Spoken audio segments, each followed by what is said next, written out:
apartment building. And his vehicle was found right over there. His vehicle was found right over there. Not his vehicle, but the white van. And you see a large media presence here. But they said that authorities... I'm gonna show them the tunnel. I'm gonna show them the tunnel. Is that cool? Thank you. Alright, so look at this. Look at this. Because he don't want to be on camera, but he's cool. He's cool. And he said, yo, bro, check this out. Like right here. Like right at their... He said this basement here stays always unlocked. And he said there's a light. He said back here there's tunnels, dude. There's tunnels. And this is part of, I can't get the other light. Let me see what the other light is. But he said this is part of the Underground Railroad system. And in the back,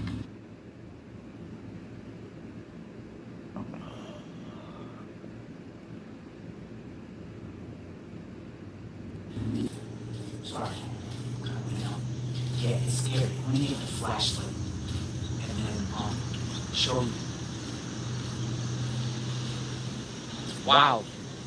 But he's like, dude, that dude could have went into these tunnels and was like hiding out in tunnels.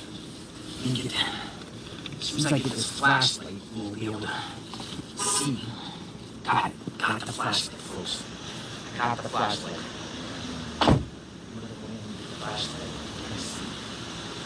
We're gonna see some tunnels. Yeah, there's tunnels back here, dude. There's literally tunnels back here. There's literally tunnels. And his name, he lives here, and he's like, dude, he could have came in here. He could have came in here because this is like right down the street. Like it's like literally right over there. They're searching, the SWAT team and the CERT and the ATF and state police and everything like that. They're searching right next door. And he's like, dude, this dude could have very well came in here. You know when a fugitive could come in here. And then basically back here is these tunnels.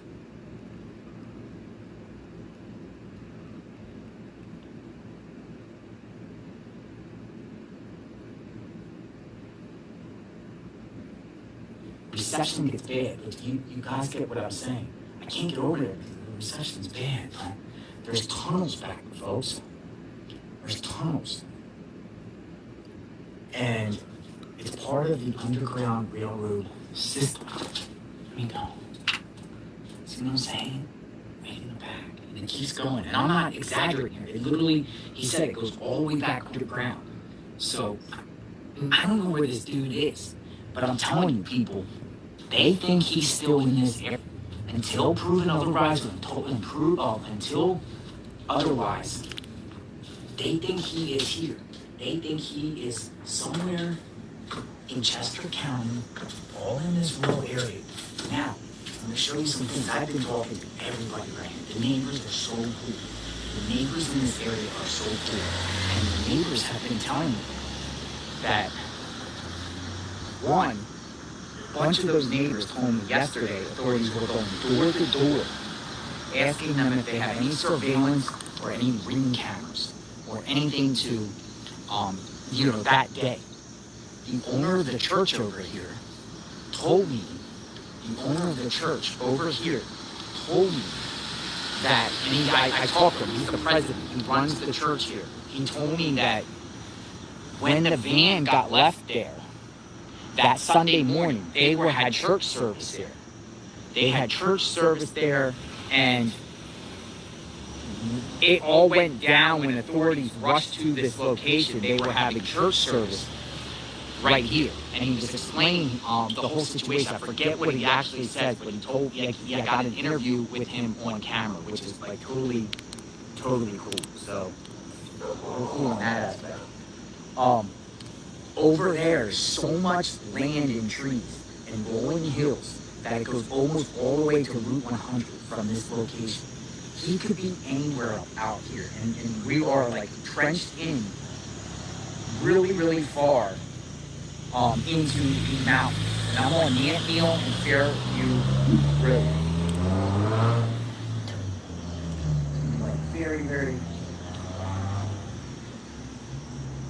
Well, the dogs are just people's local dogs, but around the corner there, this is where SWAT like emerged. And they, now I asked the church guy, I was like, are you going to have service on Sunday if he's not found? And he actually said, yeah. He said, yeah. They said, he's not scared. They're not scared. This guy could be still in this area. This is the only area right here. This is the only area right here they are searching. In the backwoods there. Listen, I'm going to post a video. There was two 18-year-old kids on a motorcycle. They were on a motorcycle, and they came and they got out their motorcycle, and it said they're specifically looking for this guy, and took their motorcycle like almost like vigilantes, and were like, yeah, rock on, we're gonna find him. They went up right up. Thank you. They went right up to a state trooper, and the state troopers are still around, folks. State troopers are still around. They still patrol continuously around this area, around the clock. And they went right up to a state trooper who was blocking the cornfield, and the state troopers let him in. Said, yeah, you go look for him. I got video today, lots of video of camouflage people in fatigues, on vehicles, with dogs. It's a pretty wild scene around here. Now it's all calming down because it's about to get dark. This is another day this dude got away. This is a little kind of busy intersection, tucked in. You know the map. You'll know exactly where I'm at. That's what's going on here in Chester County at this time. And I'm going to be back tomorrow morning to see, apparently the SWAT and all this is supposed to be a day-to-day staging route.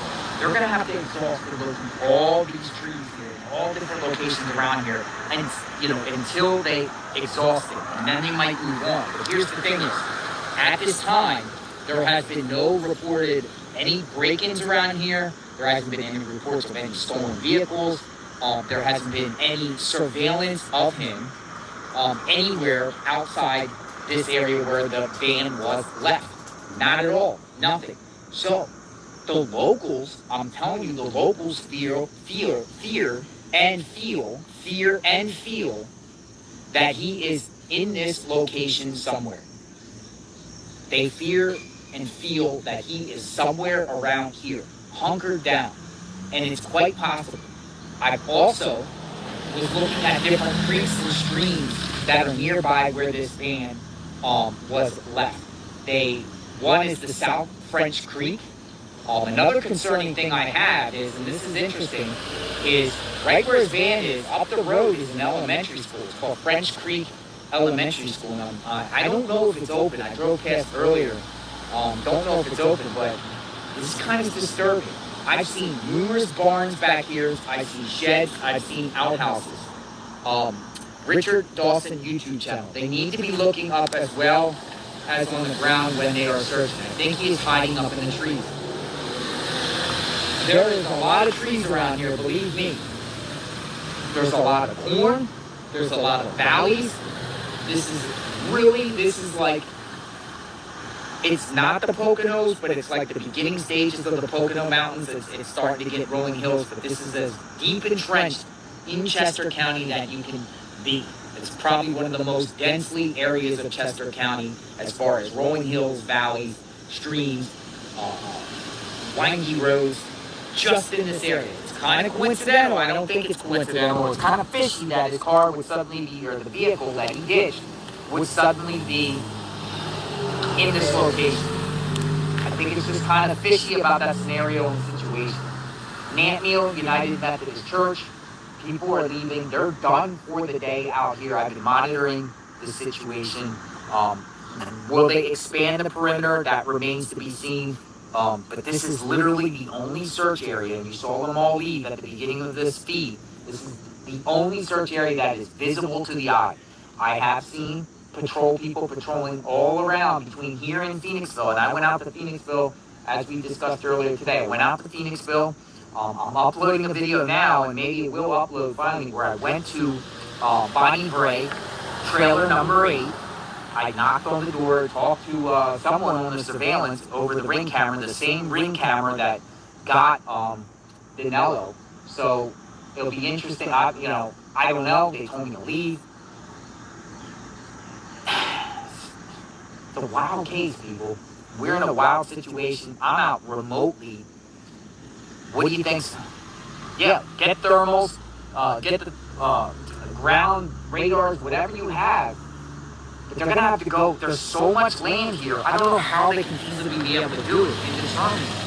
Like, with just a small crew. Now, these guys, the people that were here, and they had ATF on their background. They had the ATFs on their back, printed on their back. They were all military. They all had, the radios in their ears. And they all looked like they were literally like National Guard people. And they had out-of-state plates and Maryland plates and Michigan plates. And, it was a crew maybe of, like I said, maybe 30 to 40, less than 50, but definitely more than 25, somewhere in that range. And, they go through and they're trained and they know they're the best of the best, right? They're the best of the best at their field. But there's just the land here. And what do you do at that point? What does one do if you can't find him? If you can't find him at that point, do you just leave this area and assume he left? If there's no proof he left. Because thus far, here's the situation and why everyone's like, is there sightings? Has there been any? They ask that at the press conference every day. No, there hasn't been any sightings. The last actual sighting was him at the Ring camera. Not the vehicle itself. The vehicle was dropped here Sunday morning sometime. But this actual sighting, the visual of him was on that night when he tried to attempt to go to a friend, or not a friend, but an old associate, to try to, I don't know, we don't know, but the associate was communicating with him via that Ring camera, and I guess called the police. Immediately, apparently, but the PSP, and here's another issue. Remember we heard the press conference today, the level of communication between the local police departments up in Phoenixville with the PSP. The PSP didn't get wind of what was going on for a few hours later, thus giving this guy a few hour head start to get away. So maybe in the future there should be some sort of coordination where, immediately if there's some sightings or something, it should be going to the PSP immediately. He had another 2-hour window, at least a 2-hour window to get away. Thank you very much. What we got there? Was the van just pulled over on the shoulder, or was it pushed into the field? So it was around the corner. It was deliberately concealed. It was off into the corner and then around the bend where you can't see it from the road. That's what I'm told. That's where it was. So the average person that would go by would not be able to see it. Apparently what I'm hearing is they were able to pinpoint it via surveillance that took them to this location from different points from Phoenixville to here, and possibly GPS.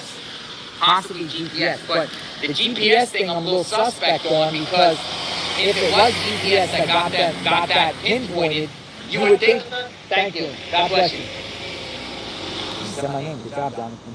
You see a lot of people watch from across the world, who watch the locals. The locals are amazing here. The locals, listen, I had not one negative interaction with any local in this area. But going back to the GPS, right? The GPS. You would think as soon as they identified the car was stolen, or the van was stolen, and I think that was around, 5:30? He was trying to say, I saw a number of 5:30. I remember him saying at the press conference, Bivens, they would immediately be able to GPS it right away, but apparently for some reason they didn't. So I don't know about the GPS aspect and why it took them so long on that part. But where is he now? Where is this dude? 34 years old, he's 5 feet, 120 pounds, folks. 5 feet, 120 pounds. I'm out on the scene. Listen, I'm going to go down to the Chester County, southern Chester County area. I want to show you a few things, the aftermath of what happened down there. Some of us will call it a debacle. Some of us will say that was a debacle. What happened down there in southern Chester County where they had a perimeter. I was confident myself. I was so confident that they would have got him. They had all the technology, they had all the cars, the manpower pointing, but like Vivian said, not everything is so secure, and he slipped through a vulnerability place somewhere in that perimeter. Whether that was the tunnels, like there's tunnels here that I just showed you. If you just jumping on, check out the tunnels. There is tunnels. There's another PCP right here, PSP, Pennsylvania State Police. They are out. They are out. And I guess they'll be out here until further notice. So it's a wild scene in here in Chester County. I'm going to be here covering this case. Covering this case. What's your thoughts, everyone? I want to hear a little bit. It'll take a couple minutes to hear your thoughts on this situation. Will the SWAT be back here? I believe so. I don't think they were just going to leave this area for good without definitively. And if they do, I think they would leave because they got some new information or, figuring, what do we got here? What did you say? Deputize our vets as bounty hunters to go get them out. Easy peasy. MAGA.